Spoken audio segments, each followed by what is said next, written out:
Grabe, nakakatawa talaga. Alam nyo, nakakadismaya yung mga kababayan nating Pilipino na gustong ma-impeach ang ating Vice President. Isipin nyo, million confidential fund na pinag-usapan nila kay BP Sara.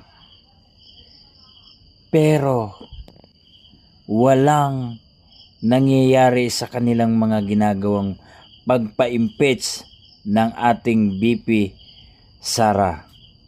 Pero itong bilyon ang pinag-uusapan, walang napag-usapan na impeachment.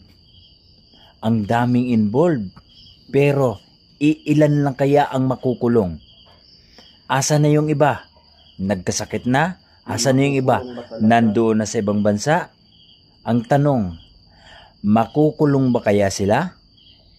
O mayroong magtatakip sa kanila para hindi maungkat ang pinakailalim, ang pinakaugat?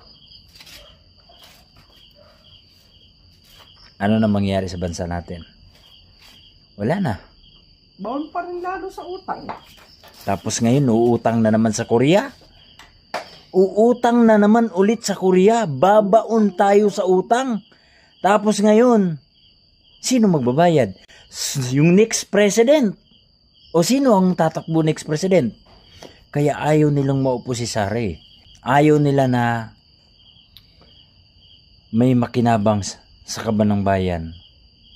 Hayaan nyo naman na bilyon din ang nakawin ni Sara. Hindi lang kayo. Para makatikim naman kami. Ngayon,